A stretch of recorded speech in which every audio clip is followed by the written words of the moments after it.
देखिए, Umesh murder case में STF और यूपी पुलिस को चकमा देने के लिए शूटर्स और शाइस्ता परवीन लगातार हाईटेक ऐप का इस्तेमाल कर रहे हैं। उमेश हत्याकांड में आरोपी अतीक की पत्नी शाइस्ता, बमबाज गुड्डू मुस्लिम के साथ शूटर साबिर और अरमान फरार हैं। उनकी तलाश लगातार जारी है, दबिश दी जा रही है और लेकिन कोई हाथ फिलहाल नहीं आ रहा है। खबर है कि ये चारों लगातार संपर्क में हैं आपस में, लेकिन पुलिस उनके लोकेशंस का पता ना लगा सके, इसके लिए हाईटेक ऐप के जरिए चारों बातचीत कर रहे हैं। तो जैसे जैसे ये जांच आगे बढ़ रही है, वैसे वैसे खुलासे भी हो रहे हैं और शाइस्ता परवीन, अतीक अहमद से जुड़ी जो पुरानी तस्वीर है और पुराने वीडियोस भी हैं, वो भी सामने आ रहे हैं, वायरल हो रहे हैं।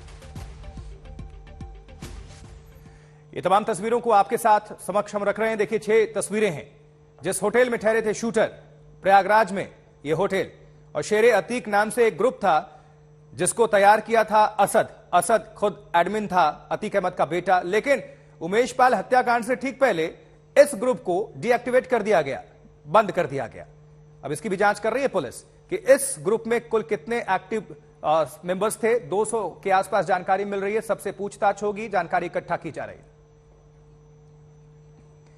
देखिए, आज तक संवाददाता अरविंद ओझा उस होटल तक पहुंचे जहां शूटर्स ने पूरी साजिश रची थी, पूरी प्लानिंग की थी। आपको दिखाते हैं रिपोर्ट।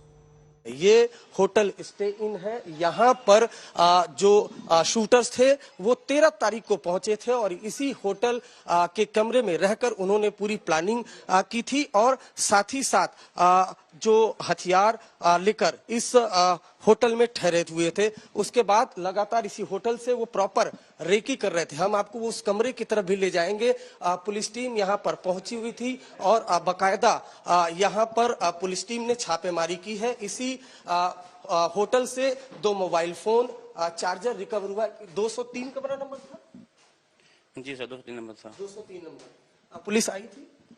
हाँ, पुलिस आई थी। यहाँ सब कुछ रिकॉर्ड लेके चली गई है। सारा रिकॉर्ड लेके चली गई। आईडी कार्ड वगैरह दिया था उन लोगों ने? जी जी। अपना असली पहचान पत्र दिया था? हाँ। कितने लोग आए थे? 3 लोग थे। 3 लोग थे। और कितने तारीख को चेक इन किया था? 13 तारीख को। 13 तारीख को। और उसके बाद क्या मतलब कितने अंदर बाहर आते जाते रहते थे? नहीं, ज्यादातर तो रूम में रहते थे, एक एक करके आते जाते रहते थे। एक एक करके आते जाते रहते थे। और 3 के अलावा कभी कोई मिलने आया? नहीं, कोई नहीं। कोई नहीं मिलने आया। तो कमरा क्या वो दिखा सकते हैं? दिखा देते हैं। तो आपको बताऊं, ये क्या नाम है आपने बताया?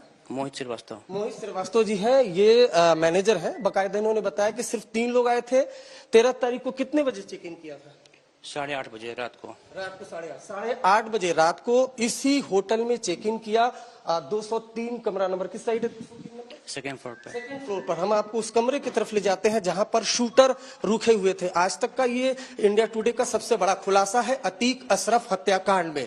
13 तारीख को 8:30 बजे शूटर इस होटल स्टे इन में आते हैं और यहाँ पर कमरा नंबर 203 में वो रुकते हैं। ये है वो कमरा। इस कमरे में जो तीनों शूटर हैं, लवलेश तिवारी, मौर्य समेत जो तीनों शूटर हैं इस होटल में रुकते हैं। 13 तारीख को 8:30 बजे यहाँ पर आते हैं हथियारों से लैस। और जैसा कि मैनेजर की जुबानी आपने सुना कि बकायदा एक एक करके वो शूटर निकलते थे। जांच में पता चला है कि 13 तारीख को वो आए थे और उसके बाद 203 कमरा नंबर में वो रुके और उसके बाद लगातार वो रेकी कर रहे थे अतीक अशरफ की। वो कचहरी भी गए, कचहरी में भी उन लोगों ने रेकी की।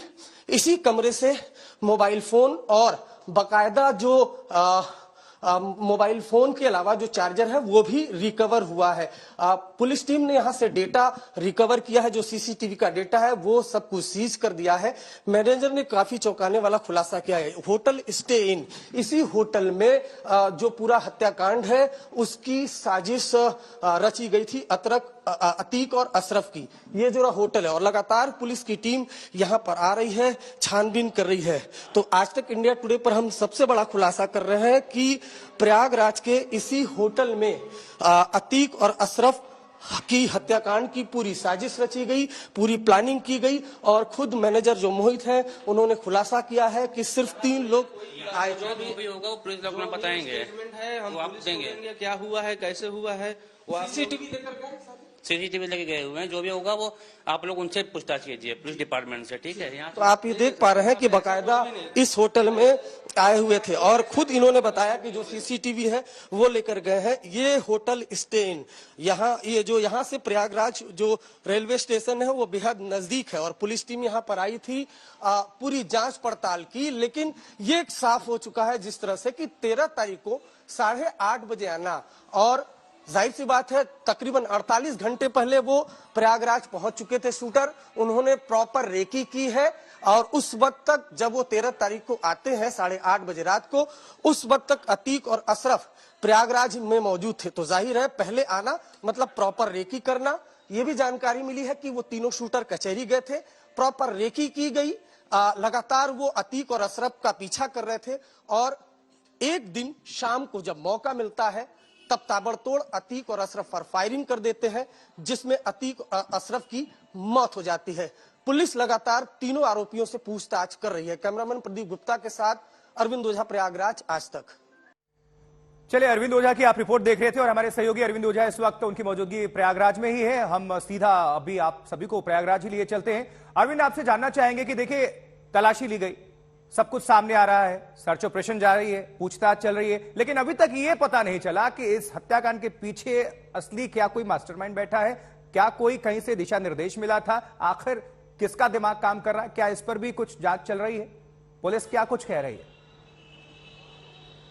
नहीं, देखिए अभी तक कोई इन 3 शूटरों के अलावा कोई चौथा शख्स का सामने नाम नहीं आया है। और आशुतोष, अगर अपने मैनेजर की बात सुनी होगी तो उसमें 2 बातें अहम है। पहली बात यह कि 13 अप्रैल को 8:30 बजे वो चेकिंग कर जाते हैं प्रयागराज के इस स्टे इन होटल में। जाहिर सी बात है, यानी 13 तारीख को तीनों शूटरों की मौजूदगी प्रयागराज में रहती है। 15 तारीख को देर शाम अतीक और अशरफ को गोली मारी जाती है। यानी तकरीबन 48 घंटे तक जो शूटर है वो प्रॉपर रेकी करते हैं। जो हमें जानकारी मिली है उसके मुताबिक तीनों शूटर उस कचहरी में भी गए थे, सीजीएम कोर्ट में, जहां पर अतीक और अशरफ की पेशी होती थी। जब अहमदाबाद से उसको जेल से लाया गया था, अतीक को, और बरेली को अशरफ जेल से, तो वहां पर पेशी होती थी। लेकिन ये जो एक अहम बात बोली है कि तीनों 8:30 बजे आकर 13 अप्रैल को रुके हैं। दूसरी अहम बात मैनेजर ने बोली है कि तीन ही आए थे, सिर्फ 3 के अलावा कोई होटल में नहीं आता था और एक एक करके तीनों शूटर निकलते थे। और अभी तक जो एसआईटी की जांच है उसमें किसी चौथे शख्स का जिक्र अभी तक नहीं आया है। कोई हैंडलर हो, कोई मास्टर हो, तो अभी तक जो शूटर है वो जो पूछताछ में बता रहे हैं कि खुद तीनों ने प्लानिंग की। और जो शुरुआत में आज तक को इन्वेस्टिगेटर ने बताया था कि ये तीनों छोटे मोटे शूटर थे, बड़ा माफिया बनना चाहते थे, इस हत्याकांड को अंजाम दिया। तो ये कुल मिलाकर बातें सामने आ रही है। हालांकि एसआईटी की अभी भी जांच चल रही है। बहुत बहुत शुक्रिया इस पूरी खबर पर जानकारी दर्शकों तक पहुंचाने के लिए।